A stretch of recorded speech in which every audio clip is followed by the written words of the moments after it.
하나님 말씀 같이 보겠습니다. 구약 성경 창세기 26장입니다. 창세기 26장 12절에서 33절까지입니다.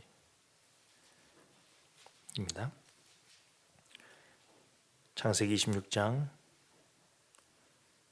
12절에서 33절 말씀입니다.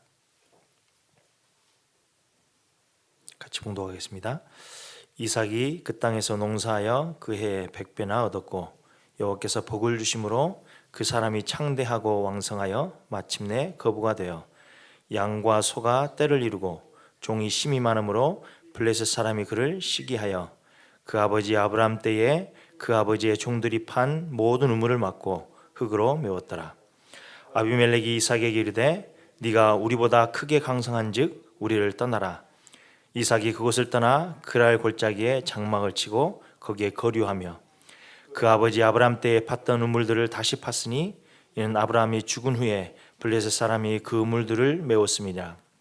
이삭이 그 우물들의 이름을 그의 아버지가 부르던 이름으로 불렀더라. 이삭의 종들이 골짜기를 파서 셈 군원을 얻었더니 그랄 목자들이 이삭의 목자와 다투어 이르되 이 물은 우리의 것이라 하며 이삭이 그 다툼으로 말미암아 그 우물 이름을 에색이라 하였으며 또 다른 우물을 팠더니 그들이 또 다툼으로 그 이름을 신나라 하였으며 이삭이 거기서 옮겨 다른 우물을 팠더니 그들이 다투지 아니하였으므로 그 이름을 르호봇이라 하여 이르되 이제는 여호와께서 우리를 위하여 넓게 하셨으니 이 땅에서 우리가 번성하리로다 하였더라. 이삭이 거기서부터 브엘세바로 올라갔더니 그 밤에 여호와께서 그에게 나타나 이르시되 나는 네 아버지 아브라함의 하나님이니 두려워하지 말라. 내 종 아브라함을 위하여 내가 너와 함께 있어 내게 복을 주어 내 자손이 번성하게 하리라 하신지라. 이삭이 그곳에 제단을 쌓고 여호와 이름을 부르며 거기 장막을 쳤더니 이삭의 종들이 거기서도 우물을 팠더라. 아비멜렉이 그 친구 아우삿과 군대 장관 비골과 더불어 그랄에서부터 이삭에게로 온지라. 이삭이 그들에게 이르되 너희가 나를 미워하여 나에게 너희를 떠나게 하였거늘 어찌하여 내게 왔느냐. 그들이 이르되 여호와께서 너와 함께 계심을 우리가 분명히 보았으므로 우리의 사이에 곧 우리와 너 사이에 맹세하여 너와 계약을 맺으리라 말하였노라. 너는 우리를 해하지 말라. 이는 우리가 너를 범하지 아니하고 선한 일만 네게 행하여 네게 평안히 가게 하였음이니라. 이제 너는 여호와께 복을 받은 자니라. 이삭이 그들을 위하여 잔치를 베푸매 그들이 먹고 마시고 아침에 일찍 일어나 서로 맹세한 후에 이삭이 그들을 보내매 그들이 평안히 갔더라.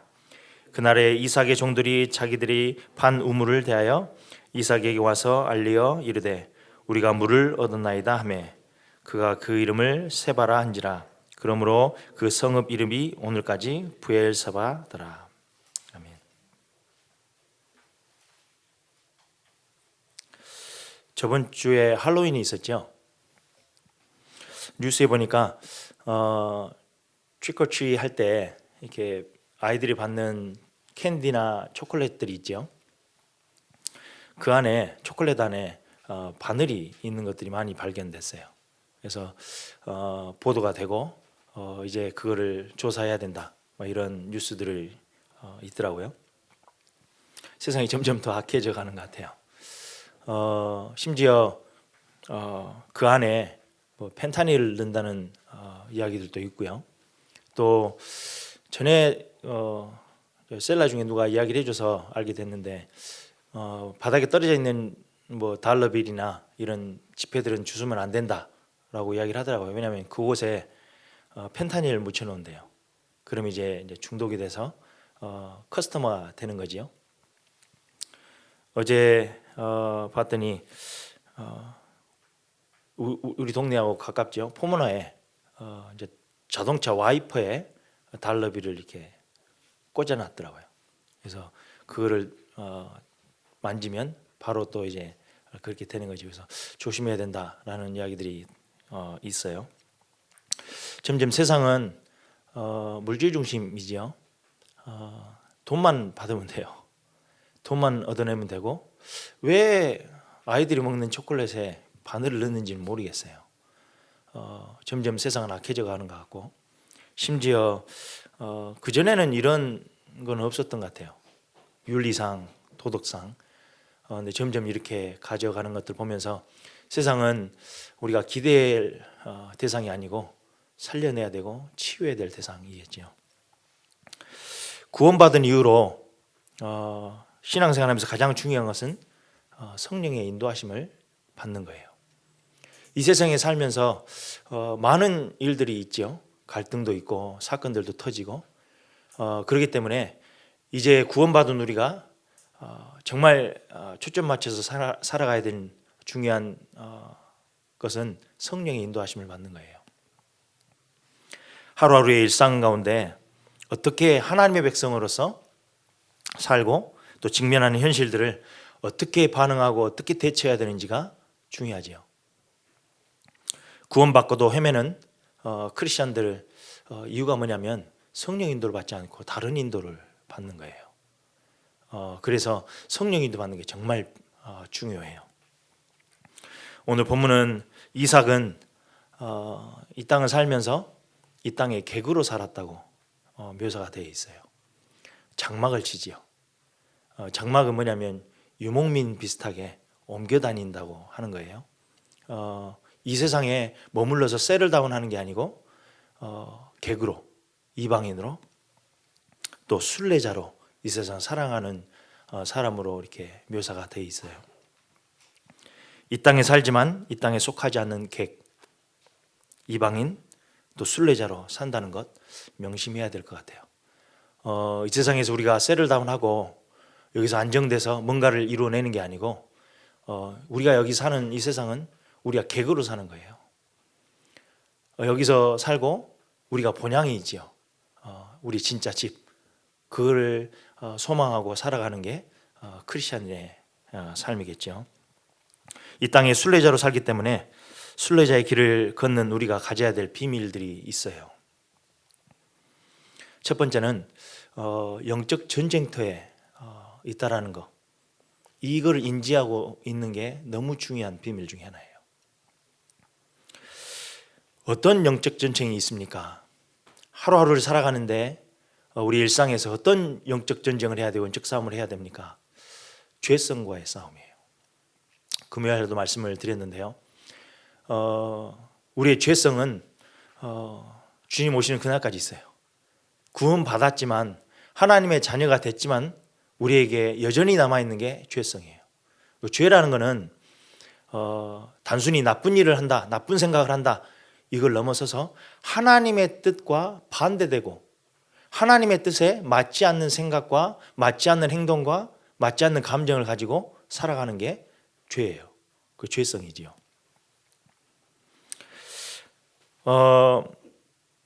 이삭이 하나님께서 지시한 땅, 약속의 땅, 가나안에 살고 있었거든요. 근데 흉년이 들었어요. 하나님이 약속하신 땅이고 하나님께서 가라는 땅인데 왜 거기서 흉년이 있지? 그럴 수 있죠. 우리가 예상치 못하는 부분들도 있어요. 또 흉년이라는 것은 쉽지 않잖아요. 그러니까 원치 않는 현실이기도 해요. 그래서 약속의 땅에 살면서도 하나님의 자녀로서 살면서도 이 땅에서 흉년 같은 현실을 맞이할 수 있다고 우리는 인지하고 살아야 돼요. 이를 허가하신 이유가 뭘까요? 하나님의 백성들이 더 온전해져서 성도로서 구별된 삶을 살 수 있도록 하나님이 인도하시는 거죠. 야고보서 1장 2절과 2절에서 4절 보니까요. 내 형제들아, 너희가 여러 가지 시험을 당하거든 온전히 기쁘게 여기라. 이는 너희 믿음의 시련이 인내를 만들어내는 줄 너희가 알미라. 인내를 온전히 이루라. 이는 너희로 온전하고 구비하여 조금도 부족함이 없게 하려 함이라. 그러니까 흉년 같은 현실이 왔을 때 하나님이 그거를 하나님의 자녀들에게 주신 이유가 있다라는 거예요. 조금도 부족함이 없이 온전한 사람으로 서기 위해서. 사도 바울은 또 이렇게 이야기했어요. 고린도후서 1장 8절에서 9절 보니까요. 형제들아, 우리가 아시아에서 당한 환난을 너희가 알지 못하기를 원치 아니하노니 힘에 지나도록 심한 고생을 받아 살 소망까지 끊어지고 우리 마음에 사형 선고를 받은 줄을 알았으니 이는 우리로 자기를 의뢰하지 말고 오직 죽은 자를 다시 살리신 하나님만 의뢰하게 하심이라.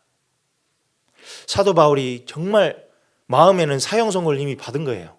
그만큼 힘든 현실에 놓여 있는데 그 놓였던 사실을 고린도 교인들에게 알리고 싶었대요.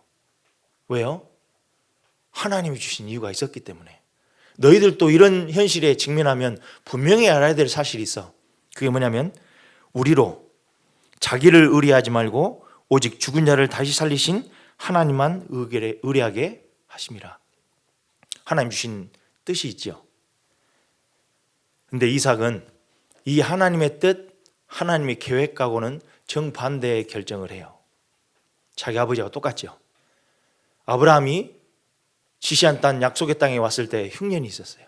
이삭도 똑같이 흉년이 온 거예요. 이삭도 죄성을 가진 미약한 사람이기 때문에 어떤 생각을 하죠? 애굽으로 내려가야 되겠다라는 생각을 해요. 약속의 땅을 떠나서 애굽으로 내려간다는 이야기는 분명히 하나님의 보호하심이 거기 있다는 이야기거든요. 약속의 땅은 하나님의 인도하심이 분명히 있다는 약속이 주어진 땅이에요. 근데 그 땅을 떠나서 애굽으로 간다는 이야기는 하나님의 인도하심과 하나님의 보호하심과 하나님이 주신 약속을 신뢰하지 않겠다는 이야기죠. 그러니까 가나안 땅에 그 구약 시대 때는 그런 것 같아요. 가나안 땅에 머무는 그게 믿음의 고백이에요. 하나님의 보호하심이 분명히 있을 거니까 어떤 상황에도 어떤 환경에도 이곳에 있으면 하나님이 보호하시고 인도하신다고 약속하셨으니까 내가 여기서 머물러야지 라는 것은 믿음의 고백이에요. 근데 반대로 애굽으로 내려갔다는 이야기는 그 하나님을 신뢰하지 못하겠다는 이야기죠. 불신앙의 선택이에요. 이게 죄성이죠. 이런 현실에, 좀 힘든 현실에 바로 이렇게 반응하는 우리 죄성과 싸워야 돼요. 우린 날마다 이 일을 직면하고 있는 거예요. 학생이면 학생대로, 작년이면 작년대로 이 현실을 직면하고 있어요. 그러면 무엇과 싸워야 되죠? 바로 우리가 반응하는 죄성이 있다니까요. 하나님의 뜻과 하나님의 계획은 온데간데 없고요. 그 현실에 바로 반응하는 게 있어요. 우리가 원하는 것, 우리가 생각하는 것, 우리의 소견에 옳은 대로 행하는 거예요. 하나님 밖에도, 그죠? 언약의 땅 밖에도 해결책이 있을 거라는 확신이 있어서 애굽으로 내려가는 거거든요. 또 감사하게도 하나님의 간섭으로 애굽에 내려가지 않도록 하시지요. 그렇다고 언약의 땅에 머물진 않아요. 가던 길에서 그 땅이 블레셋 땅이거든요. 그랄 땅. 거기에 그냥 머물러요. 다시 언약의 땅으로 돌아가는 게 아니고 그냥 그랄 땅에 있어요. 하루 이틀 지내는 게 아니고 오랫동안 거기 있었다 그래요. 죄성이지요. 그리고 그 그랄 땅에 지나다 보니까 아브라함이 범했던 동일한 범죄를 또 이삭은 저질러요. 7절에 보니까 그곳 사람들이, 블레셋 사람들이죠, 그의 아내에 대해서 물어요. 똑같죠? 아브라함에게도 물었거든요. 애굽 사람, 애굽 바로 왕이. 근데 블레셋 사람들이 아내에 대해서 물어요. 이삭은 아브라함하고 동일하게 그 아내 리브가를 누이라고 거짓말을 하죠. 그런 범죄를 저질러요. 아브라함이 거짓말한 것은 그나마 좀 이해가 돼요. 왜냐하면 그때는 아브라함이 잘 하나님을 몰랐잖아요. 그렇죠? 뭐 왔긴 왔는데 흉년이 바로 왔으니까. 그래서 이제 내려간 거예요, 애굽으로. 그래서 거짓말할 수밖에 없는 그런 믿음의 성숙도가 좀 얕은 거죠. 근데 이삭은 달라요. 아브라함의 언약의 여정 속에서 하나님이 하신 일들이 있어요. 하나님이 보여주신 역사들도 있어요. 그거를 듣기도 했고 보고 한 이삭이에요. 근데 동일하게 이런 범죄를 범하죠. 이유는 뭐였냐면 똑같아요. 리브가가 보기에 아리따움으로 그곳 백성이 리브가로 말미암아 자기를 죽일까요? 그는 내 아내를 하기를 두려워함이었더라. 아내가 얼마나 이렇게 아리따운지는 모르겠는데 그 여자를 죽이고 나를 죽이고 그 여자를 뺏어갈까봐라는 어떤 두려움에 빠진 거죠.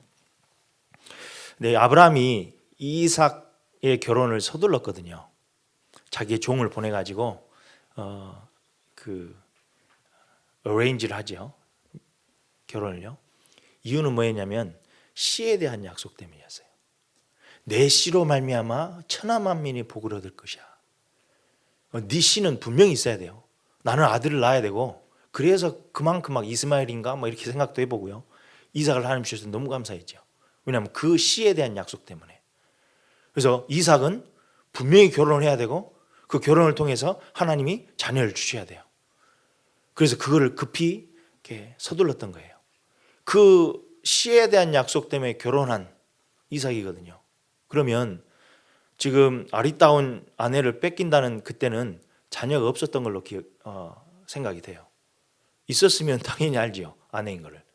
근데 아들도 없는데, 자녀들도 없는데 리브가가 죽거나 이삭이 죽는 거는 말이 안 돼요. 근데 그 언약이, 그 약속이 희미해진 거죠. 언약과 현실 사이에 현실만 보인 거예요. 이런 우리 죄성이 분명히 있어요. 현실을 딱 직면할 때 하나님의 약속이 기억되면 좋은데 우리의 죄성이 바로 반응하는 게 있어요. 그래서 이것과 싸울 수 있어야 돼요. 두 번째는요, 피할 수 없는 갈등이 있어요. 하나님의 은혜로 이삭이 그 땅에서 농사해서 그의 100배의 소출을 얻어요. 그러니까 100년 먹을 거에 그때 나온 거죠. 엄청난 축복이죠. 근데 이 은혜는 이 땅에 머물러라 라는 어떤 사인이 아니었어요. 그랄 땅에 머물러야 돼? 내가 100년의 축복을 준 거야? 이게 아니거든요. 요셉도 마찬가지잖아요. 총리가 됐어요. 애굽의 총리가 됐어요. 그러니까 거기에 머물러라? 그게 아니에요. 요셉은 그 총리가 됐음에도 불구하고 나머지 백성들에게 뭐라고 얘기하죠? 자기 식구들에게 하나님이 분명히 언약의 땅으로 다시 보내실 거야. 그때 내 뼈를 가지고 가져가죠. 그러니까 총무가 됐으면 거기서 정착을 해야 될 거 아니에요. 아니요. 그 사인으로 본 게 아니에요. 마찬가지예요. 100배의 축복을 주셨기 때문에 여기가 좋사오니 그렇게 하면 안 되죠. 언약의 땅으로 돌아가야 되는 하나님의 어떤 섭리 안에 있었어요. 왜냐하면 이삭이 한 것이 아무것도 없거든요. 어떤 기술이 있었고 어떤 시스템이 있어서 100년의 축복을 받은 게 아니거든요. 많은 크리스천들은 근데 여기에 관심이 있죠. 이 100년의 축복을 받고 싶은 거예요. 어떻게 하면 이삭이 받았던 이 100년의 축복을 받을 수 있지? 여기에 고민을 하는데 실제로는 실제 축복은, 이삭의 축복은 다른 데 있었어요. 여호와께서 이삭과 함께 하셨어요. 일상에서 그 현실을 직면하는 이삭에게 찾아오셨어요. 그래서 권면하시고 또 워닝도 주시고요. 애굽으로 내려가지 말라고. 그게 진짜 축복이지요. 우리는 이삭보다 더 엄청난 복을 받았거든요. 영생이라는 복을 받았어요. 이거는 우리가 이렇게 잃어버릴 축복이 아니에요. 생각해 보세요. 우리가 영생이라는 것은 시간이 존재하지 않는 게 영생이에요. 우리가 100년 여기서 살 수 있다고 치면요, 그 100년은 영생하고는 비교할 수 없어요. 그 영생, 하나님과 영원토록 함께 할 수 있는 영생을 우리에게 허락하셨어요. 이 어마어마한 축복 아닌가요? 진짜 100년의 축복 쪽 받는 이거하고는 비교할 수 있는 축복이 우리한테 있다는 거죠. 성령의 내주예요. 절대 우리는 혼자가 아니에요. 어떤 환경에도 하나님은 위로부터 오는 능력을 우리에게 주시겠대요. 어떤 상황 속에서도 절망할 필요가 없죠. 우리 힘으로, 우리 능력으로 감당할 수 없는 그런 현실이 왔을 때도 고민할 이유가 없어요. 하나님의 약속은 절대 언약이에요. 그래서 절대 망할 수가 없어요. 이런 어마어마한 축복을, 영적인 축복을 주셨는데 우리는 100년의 축복이 더 관심 가는 거예요. 이삭이 창대하고 거부가 되니까 그때부터 세상과 갈등이 생기죠. 블레셋 사람이 그를 시기하여 그 아버지 아브람 때에 그 아버지 종들이 판 모든 우물을 막고 흙으로 메웠어요. 14절에 15절입니다. 이제 거부가 되고 나니까 소, 양, 떼 이런 게 많아진 거예요. 그러니까 시기가 나서 그 전에 아브라함의 종들이 파놨던 우물들 있잖아요. 그걸 다 메웠어요. 이거는 아브라함과 맺었던 계약을 파기하는 행동이거든요. 아브라함하고 계약을 맺었어요. 절대 그러지 않겠다고. 근데 아브라함이 죽은 후에 이걸 다 메어버려요. 시기가 나서. 우물을 메우는 행위는 전쟁을 선포하는 거와 마찬가지예요. 왜냐하면 그때 우물은 너무 소중하고 거짓 생명이었기 때문에 목 취급하는 사람들, 농사 짓는 사람들에게는 우물은 생명이었어요. 다였어요. 그걸 막아요? 그럼 전쟁 선포하는 거죠. 이 세상은 우리가 받은 축복을, 선대로부터 받은 축복을 다 빼앗아 가려고 해요. 절대 누리지 못하게 만들어요. 하나님이 아브라함을 통해서 주신 축복이잖아요. 우물을 파서 샘을 얻은 거예요. 그거를 이삭이 노리지 못하도록 세상은 그걸 다 막아버려요. 억울하죠. 분할 수도 있어요. 그리고 자기의 권리를 막 따질 수도 있거든요. 그런 상황들이 우리 안에 계속 일어날 수 있어요. 그뿐이 아니에요. 아비멜렉은 왕이거든요. 블레셋의 왕이에요. 뭐라고 이야기하냐면 네가 우리보다 크게 강성한 즉 우리를 떠나라. 그러면서 쫓겨내요. 세상은 우리를 받아주지 않아요. 우리를 환영하지 않아요. 우리를 미워하죠. 예수님이 제자들에게 이야기했어요. 이 세상이 너희를 미워할 거라고. 나를 미워했듯이. 우리가 세상한테 어떤 기대를 해야 되죠? 우리를 받아주고 우리를 성공시켜주고? 절대 아니에요. 우리를 시기하고 우리가 강성해지면 떠나라 그래요. 왜요? 세상은 우리를 이용하고 싶은 거지 우리에게 뭔가 좋은 것을 주고 싶은 그런 게 없어요. 이 세상은 사단이 공중권세 잡고 끌고 가고 있는 세상 풍조가 있거든요. 절대 우리에게 호의적이지 않아요. 그래서 우리는 이 땅에 객으로 사는 거예요. 순례자로 사는 거예요. 그래서 놀라지 말아야 되고요. 겁내지도 말아야 되고 분노하지도 않아야 돼요. 아, 세상은 원래 이런 거구나. 세상은 이렇게 굴러가는 거예요, 원래. 나중에 또 그랄 목자들이 이상 목자들과 다투지요. 다 메워놨잖아요. 메운 것을 팠어요. 팠더니 자기 거래요. 자기가 이삭의 목자들이 팠는데 그랄 목자들이 와서 이건 내 거라고, 우리 거라고 뺏어가요. 그래서 이삭이 양보하지요. 그래서 또 다른 데 팠어요. 그랬더니 또 와서 자기 거래요. 이건 우리 거니까. 그래서 또 다투어요. 그럴 때마다 이삭이 이름을 붙였어요. 에색이라고. 에색은 논쟁, 말다툼 이란 뜻을 가지고 있고요. 나중에는 두 번째는 신나, 분쟁, 미움. 그걸 기억하고 싶은 거죠. 세상은 이거 천지예요, 천지. 순례자로 인생길을 걸어가는데, 언약의 여정을 걸어가는데 이런 분쟁, 말다툼 이게 엄청나고 있다는 이야기예요. 신나는 사단의 어원과 같아요. 계속 분쟁이 있고요. 계속 말다툼이 있고요. 미움이 있어요. 받은 축복을 다 뺏어가려고 그래요. 하나님이 주신 축복, 선대로부터 주신 축복 이걸 다 뺏어가서 사용하지 못하게끔 만들려고 사단은 발버둥을 쳐요. 그런 모든 현실들을 통해서. 우리에겐 구원의 감격이 있잖아요. 하루하루를 이걸로 살아가야 될 거예요. 근데 불평불만하게 만들어요. 출애굽 1세대를 보세요. 40년 내내 불평해요. 구원의 감격이 전혀 없어요. 하나님을 향한 믿음과 신뢰가 있어야 될 거 아니에요. 근데 불신앙해요. 왜요? 현실 때문에. 약속에 확신이 있다고 와야 될 거 아니에요. 그렇지. 하나님 약속은 이렇지. 근데 염려하고 근심하고 걱정해요. 우리가 개인을 위해서, 가정을 위해서, 교회를 위해서, 후대를 위해서 우리가 우물을 팠는데 세상은 그거를 그대로 놔두지 않아요. 시기하고 그걸 다 막아버려요. 빼앗아 가려 하고 이미 빼앗아 갔어요. 그래서 빼앗겼어요. 우리가 사는 시대는 그래요. 우리 선조에게 받은 그 믿음의 영적인 유산들을 다 빼앗기고 나머지 다음 세대에 후대에 남겨질 언약이 없을 만큼 많이 무너져 있어요. 그래서 영적 싸움은 불가피해요. 순례자로 이 인생을 살고 있기 때문에 이런 갈등들은 올 수 있어요. 근데 이게 중요한 게 아니고요. 진짜 영적 싸움은 이런 현실에 어떻게 반응하냐는 거예요. 이런 현실을 어떻게 대처하냐는 거예요. 이게 진짜 영적 싸움이에요.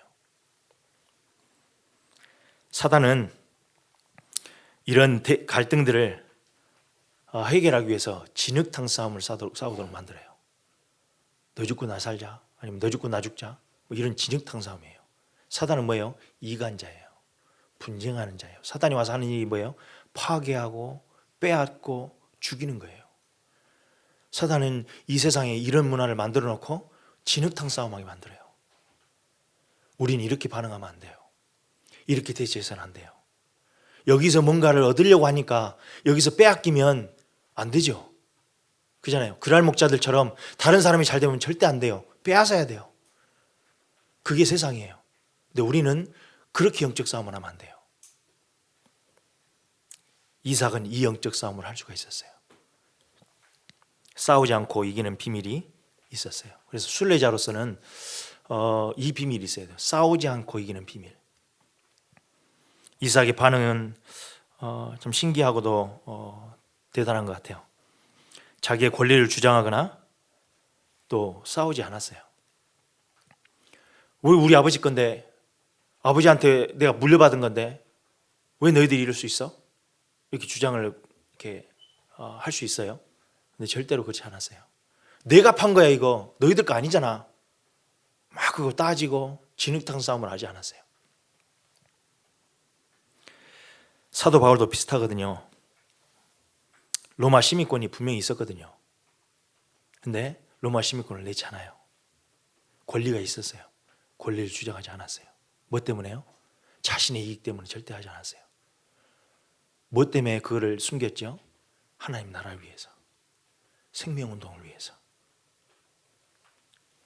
그래서 로마서 12장 18절이 그렇게 이야기해요. 할 수 있거든 너희로서는 모든 사람과 더불어 화목하라. 이게 사도 바울이 갖고 있었던 거예요. 이게 진짜 영적 싸움. 왜요? 사단은 이간자고요. 분쟁하게 만들고요. 다투고요. 당파 싸움하고요. 이게 사단이 하는 일이에요. 여기에 걸려들 리가 없죠. 희망일 리가 전혀 없어요. 다 양보하죠. 아버지 땅을 아버지가 파놓은 우물을 메우면 메워라. 아비멜렉이 떠나라고 하잖아요. 떠나라 하니까 떠나요. 자신의 우물인데도 자기 것들이라고 우기면 우기게 놔뒀어요. 또 시비 걸면 싸우지 않고 피해서 다른 곳으로 갔어요. 왜요? 객이니까요. 순례자니까요. 이 땅에 미련이 없으니까요. 하나님 우리를 이 땅에 보내신 이유가 애굽인으로 살아가는 게 아니고, 이 땅에서 정말 성공해서 뭔가 정착해서 살아가는 그게 아니고, 우리는 객이에요. 순례자예요. 그래서 다 양보할 수 있어야 되죠. 이게 또 한 가지의 비밀이에요. 그뿐 아니고 어떻게 이게 보여졌냐면요, 22절에 보니까 여호와께서 우리를 위하여 넓게 하셨으니. 우기고 오잖아요. 시비 걸고 오잖아요. 너무 억울하게 우리를 공격하잖아요. 다 빼앗아 가잖아요. 근데 그걸 뭘로 봤어요? 여호와께서 우리를 위하여 넓게 하셨으니. 이렇게 보여진 거예요. 이게 저 블레셋 사람들, 저 아비멜렉 저 왕이 왜 저래? 그게 아니고, 그랄 목자들 너무하네, 이렇게 반응하지 않고 하나님이 넓게 하셨대요. 하나님의 섭리를 본 거예요. 그 땅에서 번성할 거라고 믿음의 고백을 하죠. 여호와께서 인도하신 인도가 보여진 거예요. 요셉도 동일하지요. 야곱의 형들이 아니었어요. 형들이 그것 때문에 고민하지요. 내가 얘한테 너무 잘못했는데? 울면서 이야기해요. 아니요, 형들이 아니고 하나님이 하나님의 언약을 이루시기 위해서 형들을 앞서 나를 애굽으로 보내신 거예요. 하나님의 섭리를 봤어요. 이게 진짜 싸움이에요.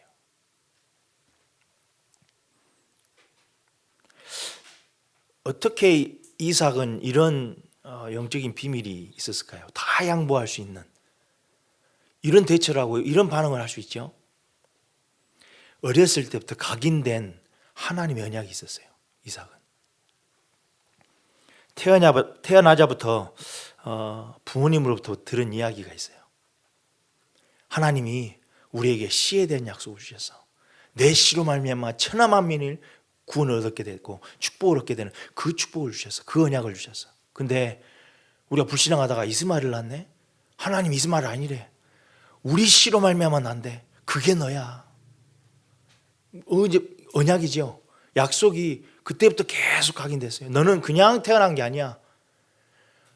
사고로 갑자기 원치 않았는데 그게 아니고 하나님이 약속하신 약속으로 네가 태어난 거야. 너는 약속의 출생이야. 이걸 어렸을 때부터 들었어요. 이삭, 네 이름은 기쁨이야. 그래서 얼마나 기쁜지 몰라. 너희 엄마가 웃었거든. 말도 안 되니까. 내가 100세에 너를 낳았어. 90세에 엄마가 낳은 거야. 이건 불가능한 일이거든. 근데 너가 하나님의 약속을 하나님의 능력으로 태어나게 된 거야. 이걸 어렸을 때부터 들었어요. 이게 각인됐거든요. 여러분들 자녀들에게 어떤 각인을 남기고 싶으세요? 이 세상은 많은 부모들이 원치 않는 출생이라고 각인시켜요. 원치 않는 출생이었다고. 플랜 안 했는데 갑자기 나왔어요. 어쩔 수가 없었어. 그러니까 우리가 너무 준비가 없었기 때문에 너를 그렇게 키울 수밖에 없었어. 그런 각인을 집어넣고요. 우린 딸을 원했는데 아들이 나왔어. 저도 가끔 가다 그런 이야기를 좀 해가지고 입을 닫으려고 생각을 하고 있어요. 아들을 낳았는데 딸을 원했던 거예요? 아니면 아들을 원했는데 딸이 나왔어요. 그럼 어떻게 키워요? 딸을 아들처럼 키워요. 아들을 딸처럼 키워요. 그러니까 요새 정체성 혼란이 많죠. 뭘 집어넣고 있죠? 뭘 각인하고 있죠? 원치 않았어. 넌 이 세상에 태어나면 안 되는 존재야. 부모님들이 화가 나면 그렇게 이야기할 때가 있잖아요. 네가 태어나가지고 내 인생이 이렇게 힘들어졌다고.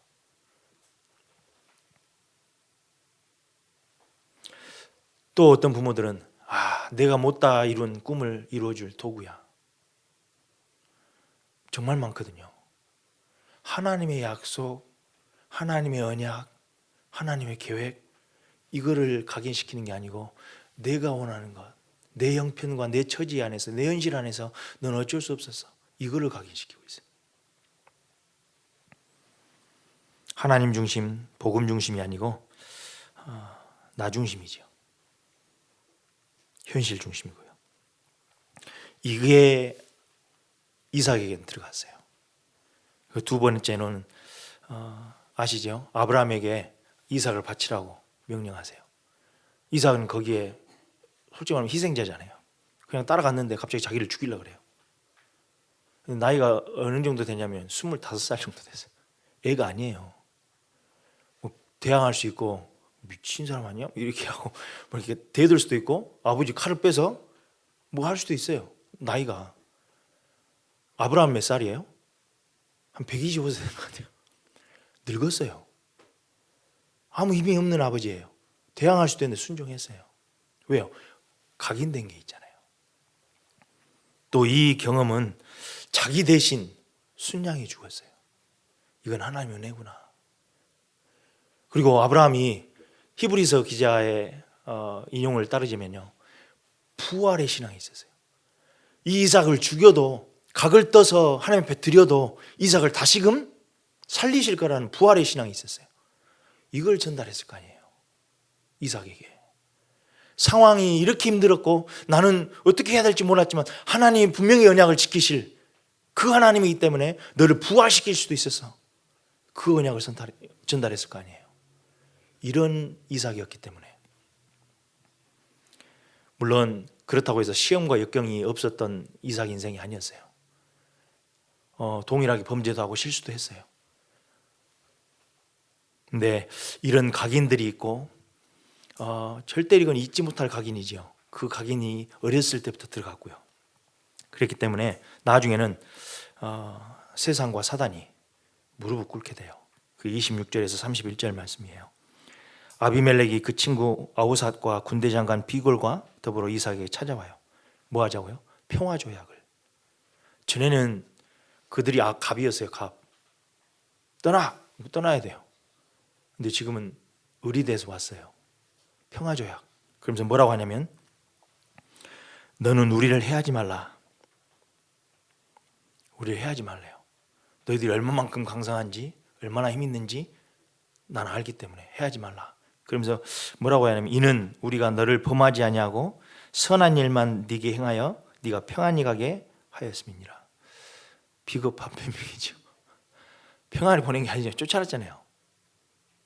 근데 뭔가 이게 이삭한테 보여진 게 있었어요. 너무 창대해져서요? 거부가 돼서요? 아니요. 그땐 시비 걸었어요. 그땐 내쫓았어요. 오히려 우겼어요. 그게 아니에요. 그들이 이르되 여호와께서 너와 함께 계심을 우리가 분명히 보았으므로, 이거예요. 거부가 되고 창대해져서 그럴 것 같으면 자기의 능력을, 자기의 어떤 재원을 더 개발해서 누르려고 생각하겠죠. 근데 이거는 도저히 싸울 수 있는 대상이 아니라고 본 거예요. 여호와께서 너와 함께 하시면 우리가 분명히 봤어. 나중에 너는 여호와께 복을 받은 자야. 이거는 우리가 어떻게 할 수 없는 존재야. 너는. 우리는 평화 조약을 맺어야 돼. 우리 절대 해하지 마라. 세상이 이렇게 무너져요. 이렇게 무릎을 꿇어야 돼요. 우리가 세상적으로 거대해지고 창대해져서 사단을 무릎 꿇게 하는 게 아니에요. 세상이 볼 때 하나님이 너와 함께 하셔.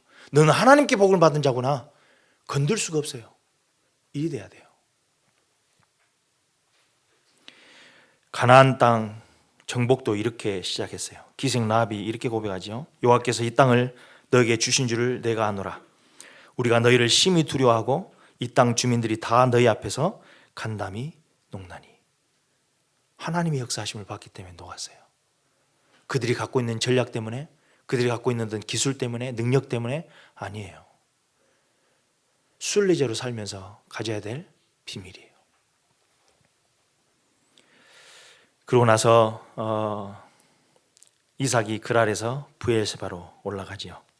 브엘세바는 맹세의 우물이라는 뜻이에요. 브엘은 우물, 쇠부와, 이거는 맹세하단 말이고, 이거는 일곱이라는 세바에서 온 뜻이에요. 그래서 일곱 개의 우물 아니면 맹세의 우물, 그렇게 이야기를 해요. 뭐죠? 하나님의 약속을 기억한 그 장소. 다른 이름이었을 거예요. 그곳이. 이삭이 그 곳 이름을 브엘세바로 불러요. 약속의 땅으로 다시 돌아가지요. 이 모든 사건들을 통해서 하나님께서 이삭을 약속의 땅으로 이렇게 끌어가세요. 거기서 뭘 하죠? 하나님께 예배를 해요. 제단을 쌓고 여호와 이름을 부르지요. 이 순례자 길을 가는 그 여정 속에 정말 중요한 거 하나는 하나님의 간섭이었어요. 물론 이 언약을 알았고 이런 각인도 있었고요. 절대 잊을 수 없는 각인이 있었고 언약을 붙잡고 있는 사람이었어요, 이삭이. 근데 현실을 살다 보면은 망각해요. 그잖아요. 우리도 마찬가지예요. 우리 하나님의 자녀고 절대 언약이 있고 우리 하나님은 전지전능하시고 다 알아요. 아는데 우리는 잊고 살 때가 있어요. 그때 하나님이 두 번이나 나타나셔서 말씀하세요. 그 2절과 5절, 24절이에요. 뭐 하시죠? 언약을 상기시키세요. 아브라함에게 주셨던 언약을 상기시키시고 브엘세바에 딱 도착했을 때 하나님 이 언약을 또 상기시키세요. 그래서 하나님께서는 이삭의 인생 시작부터 함께 하셨고요. 끝까지 함께 하셨어요. 그래서 말씀을 받은 또 그 인도를 받은 이삭이 하나님께 예배를 해요. 이 예배는 우리가 좀 가지고 있어야 될 이미지가 있어요. 이방인들의 예배는 그 예배를 통해서 뭔가 받으려고 그래요. 축복을 받고 복을 받고. 이게 예배의 어떤 동기예요. 근데 성경에서 나와 있는 예배는 그렇잖아요. 하나님이 두 번이나 찾아오셔서 간섭하시고 다른 데로 내려가지 않도록, 애굽으로 내려가지 않도록 이끄시고 거기서 인도하시고 축복하시고 약속을 다시금 상기시켜 주시고 그거에 대한 너무 감사, 찬양, 그래서 드리는 게 예배였어요. 예배를 드리면서 복의 근원으로 부르심을 알고 그 소명대로 현실에 반응하지요. 그래서 순례자의 길을 걸으면서 우리가 기억해야 될 이 세 가지 절대 잊지 않았으면 좋겠어요. 지금 나처럼 기도하겠습니다. 하나님, 저희들을 언약의 백성으로 부르셨는데 그럼에도 불구하고 우리는 연약해서 하나님의 약속을, 언약을 망각하고 현실만 보게 되는, 거기에 우리 죄성으로 반응하게 되고 대처하게 되는 그런 우리예요. 연약해요. 근데 하나님은 이삭에게 두 번씩이나 찾아오시고 축복을 주시고 말씀으로 인도하시고 실수하지 않게, 실수해도 그 안에서 또 은혜를 베푸셔서 약속을 기억하게끔 하세요. 하나님, 이번 전주간 살면서 많은 현실들을 겪고 또 이렇게 직면하게 될 텐데 여기서 영적 싸움이 있다는 사실 절대 잊지 않게 하시고, 하나님, 우리에게 주신 그 각인이 상기되어질 수 있도록 성령의 충만함을 달라고, 우리 자녀들에게도 이것 각인해주고 그런 역할을 할 수 있는 기성세대가 될 수 있도록, 부모가 될 수 있도록 참 기도하겠습니다.